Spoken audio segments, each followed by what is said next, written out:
الجماعة انتهت، جماعة عبد الملك الدوثي انتهت، جالسين يدورون عن وساطة، واحد يتوسط لهم لأجل يخرجون ببياض الوجه. اعرف أنت وأنت اللي خارج تنكف معاهم وتنادي معاهم وتصرخ.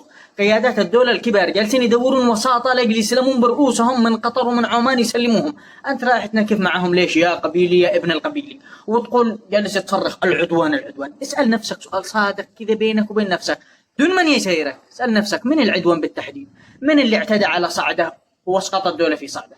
من اللي اعتدى على دماج وطرد أهل دماج منه؟ من اللي اعتدى على عمران وفعل بالقشيري ما فعل؟ من اللي اعتدى على عمران وطرد الدولة منها؟ ومن اللي أسقط صنعاء بيده؟ ومن اللي أسقط الفرقة الأولى بيده؟ ومن اللي دمر جامعة الإيمان بيده؟ ومن اللي فجر المساجد بيده؟ ومن اللي أسقط أبو تعز؟ ومن اللي بيده أكثر من 1000 طفل وامرأة تم قنصهم وتصفيتهم بدون وجه حق؟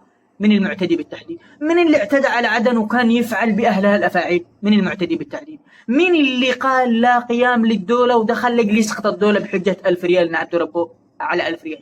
من العدوان بالتحديد؟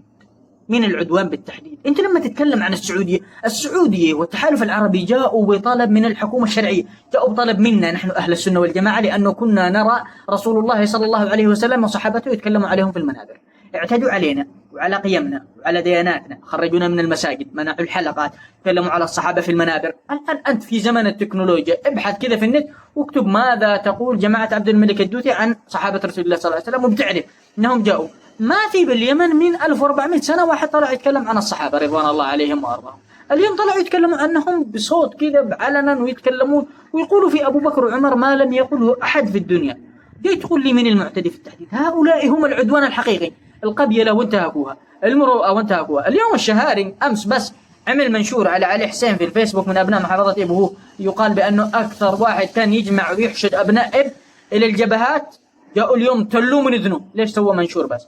اعرف يا عزيزي الزنبيل المتزنبل اللي رايح تقول فداء لسيدي أنك أول واحد يصفوك ويسحبوا شنبك أنت. فاحترموا أنفسكم وضموا جهالكم، كل واحد يمسك جهاله عنده في البيت. الدولة حقهم منتهت، حكومتهم منتهت، وكل واحد يجهز نفسه. إلى كل من في صدره لا إله إلا الله محمد رسول الله في هذه المناطق، أبو تعز والضالع والمحويت الضالع لا أبو تعز وصنعاء وذمار وحجة وعمران وصعدة، كل واحد يجهز نفسه. فالدور جاي. سجلوا حواليكم والقراب منكم كل واحد طعن في صحابة رسول الله صلى الله عليه وسلم أو آذاكم سيأتيه القصاص وسنقتص منه. طال الزمان أو قصر جايين لك. إن لم نأتي إليك ونعلقك في الشوارع لا تسمينا أبناء عائشة. السلام عليكم ورحمة الله. وإلى أهل النكف، إلى الرجال، إلى رجال الرجال وإلى الرجال الأشاوس، اجعلوها في سبيل الله.